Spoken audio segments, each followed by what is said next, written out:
根据一家致力于中国维吾尔问题的人权组织的报告，自2014年以来，至少有630名阿訇和具有宗教身份的人被拘留或被送进监狱。维吾尔人权项目编写的报告指出，有18名神职人员在拘留中或被拘留后立即死亡。这些被剥夺自由的阿訇被指控散布激进意见，以破坏秩序的方式将群众聚集在一起，挑拨分离主义思想。据家庭成员说，这些神职人员的主要罪行是讲道、领导祈祷小组，实际上是执行正常的宗教职务。该组织试图揭示总共1046名穆斯林神职人员的经历。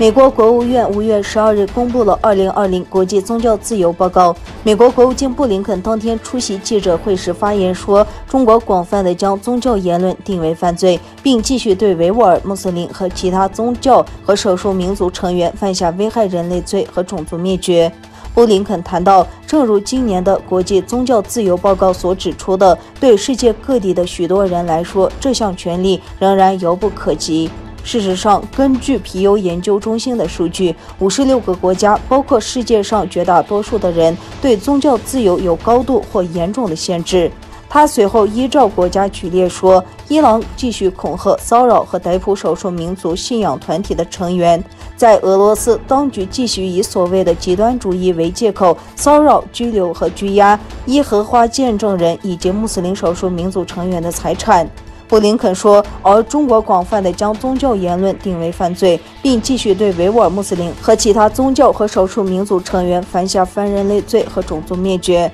他还宣布，美国制裁中国共产党一名官员，指其涉嫌严重侵犯人权。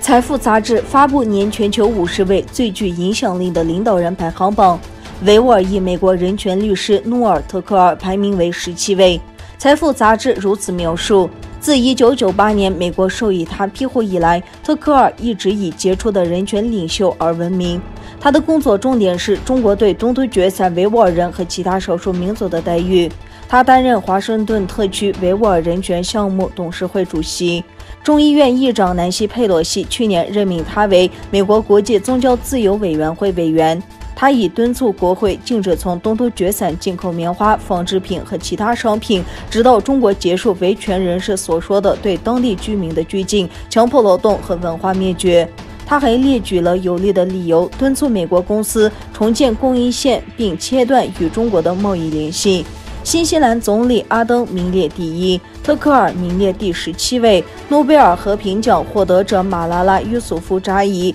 名列榜单第31位。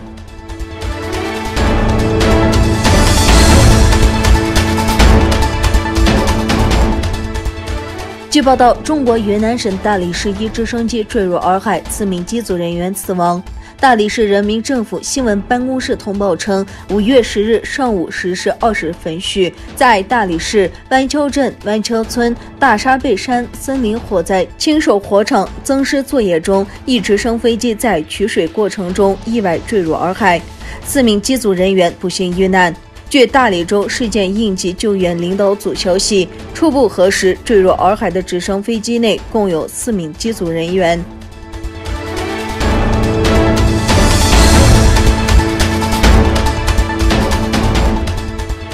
作为东突厥散文化和信息中心，我们祝贺包括世界各地的维吾尔侨民在内的全世界穆斯林开斋节快乐！我们真诚地祝贺你们和你们的家人节日快乐！祈愿安拉让我们健康安宁地迎接下一个节日。